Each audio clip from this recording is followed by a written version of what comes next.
Ruta Vinotinto es presentado por juegaenlinea.com, el lugar más seguro para divertirse. Móntate en la Ruta Vinotinto. Ponte la camiseta, que nadie te cambie tu radio, que nadie se meta. Móntate en la Ruta Vinotinto. Petrocelli, Ruta Vinotinto, 5 estrellas. Móntate en la Ruta Vinotinto. Aquí está Petro con la Ruta Vinotinto. Síguelo a él. Amigos ruteros, nos damos el lujo de conversar con Vidir Sigudsson, periodista islandés dedicado, especializado a la selección de su país y que además tiene más de 20 años votando en la gala del Balón de Oro y representando a Islandia, y que nos va a dar un panorama obviamente mucho más claro de lo que es la selección a la que vamos a enfrentar el próximo jueves. Vidir, thanks for your time. Welcome to Ruta Vinotinto. It's a pleasure to us to have you here. How are you? Yeah, very well. And it's a pleasure for me also. Thank you. Vidir, let's talk about a little bit about Iceland national team. I read the squad for the match against Venezuela, and there's only 5 players remains from the World Cup in Russia.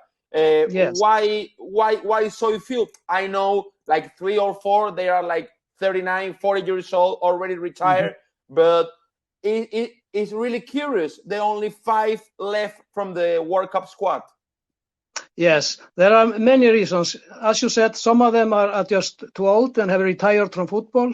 Okay. Others have been had some problems with their clubs or are not playing or something. Some of them had some difficulties in personal life for last year. Okay. And the coach Sigudsson had to build a new team last year, and he is working on that now. Okay. In Iceland, I read, for example, your goalkeeper in the World Cup is a movie director. I mean, there is a lot of players who has another job besides soccer. Is still the same now in Iceland? The soccer player of the national team have to have another job, needs to have another job?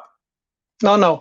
Every player in the national team is a professional player, and they play somewhere in Europe or in Asia. So no, it's only the players who play in the Icelandic league who are semi-professional. Okay, because after the World Cup, a lot of players go to Europe to another leagues, right? Yes, and every player in the team has been playing professionally for years. Okay. I read the scores, the results in the World Cup qualifiers, and you only beat Liechtenstein. You lose against Germany, Armenia, Romania, North Macedonia. How do you explain this downhill of the Iceland national team? I mean, World Cup in 2008, Euro in 2016, making a great tournament, and now like you are losing a lot. Yeah, that's just because all the players who were in the Euros 2016 and in the World Cup in Russia 2018, they have gone. As you say, there are only some 5 of them left, and it's a young team. The coach is building up a new team with young and inexperienced players, and since the 1st of September last year, the team has only won 2 out of 15 matches, and those 2 were against Liechtenstein and San Marino. Exactly. Yeah, but the team has been drawing a lot of matches. There have been 8 draws in the last 15 matches.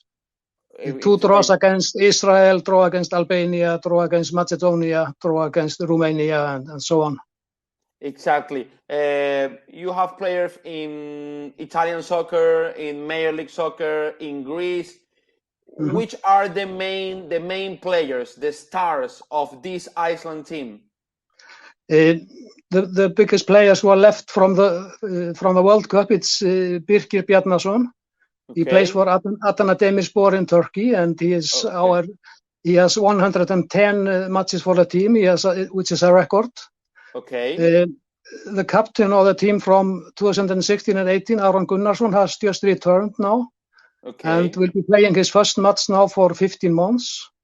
Okay. And Same with Alfred Finnbogason, a center who has been playing for 6 years for Augsburg, but is now playing in Denmark.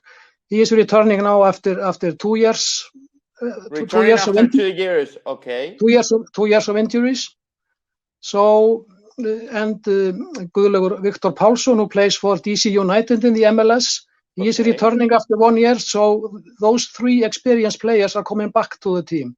And Coach Viðarsson is hoping they will help the younger players to materialize. And of course, he is looking at next year. He is looking at 2023 when Iceland will play all of their matches for the next Euro. Exactly. Qualification. Are you happy? Are you satisfied with the match against Venezuela? You think it's a good rival? Yeah, sure.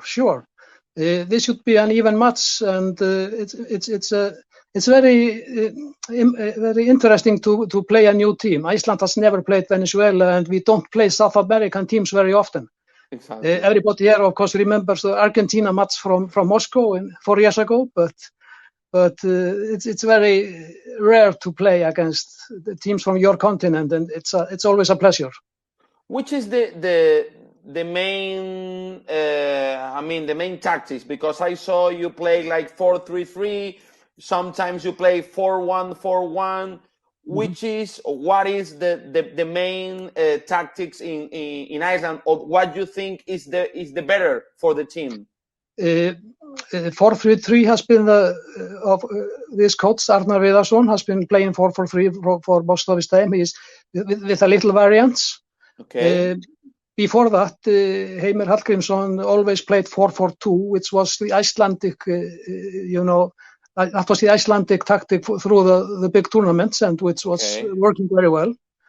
But it's always for some version of 4-3-3. 4-3-3. Yeah, and I expect he will play like that against Venezuela. Okay, you playing against Albania September 27th. After the friendly match against Venezuela. You think the coach is going to put the main squad in the match against Venezuela, or you think he's going to save the starters for the match against Albany for the UEFA Nations League? I would think he would play almost the strongest team, because there are 5 days between the matches, and they wanted this match to be so early to have a few more days. So I think he will mostly play the strongest team. Okay. Do you have like a brand new star, some young player that we have to see because he has so talent, and you think maybe in the next 2-3 years he's gonna go into the biggest European club? Maybe the most exciting player right now is Arnór Sigurdsson. Arnór Sigurdsson? He is playing for Norrköping in Sweden. He has just returned from Russia. He was playing for CSKA Moscow, and he's been playing very well for his club team now in every match, and also he has been showing some exciting things with the Icelandic team this year, and he is a player who's on his way up. And there's another one, young player, 19-year-old Hákon Haraldsson, who is playing for Copenhagen in Denmark. Copenhagen, okay. Yeah, and that's a very, very exciting player. There are 2 19-year-old boys who play for Copenhagen who are in the team, Haraldsson and Isak Jóhannesson. Okay. Those are being looked at as possible stars for the future. Okay.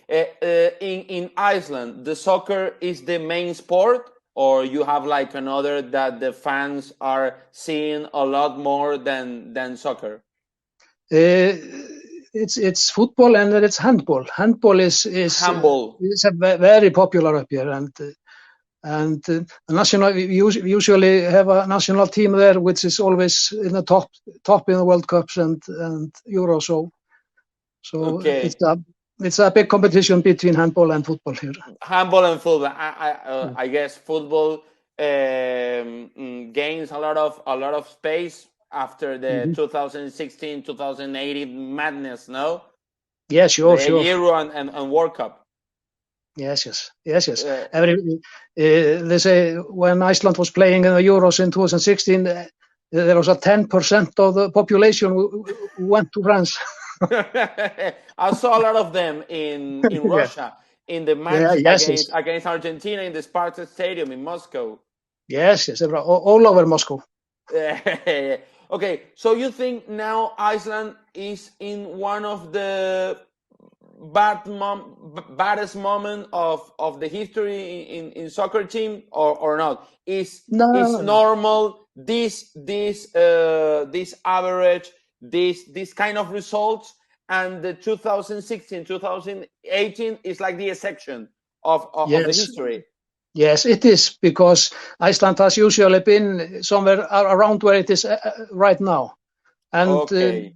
and in earlier year even not as good. So we are a small country with only 360,000 people, and we cannot expect to have a top team every year. Exactly.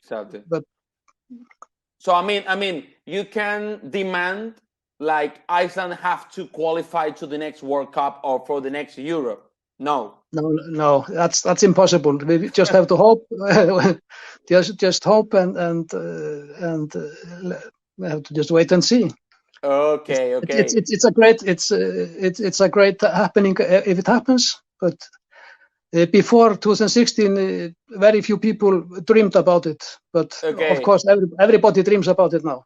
Yeah, I know. It's like a fairy tale that lasts like 3 years, and now you're like back to the historic reality of of soccer country, of soccer history. Vidir, thanks a lot to have you. It's been an honor to have you here. Thanks for your time, for your opinions, for your information. Enjoy the game, and I hope Venezuela wins. I hope you hope that Iceland gonna win, but it's really a pleasure to have you here in Ruta Vinotinto. Thank you very much and good luck.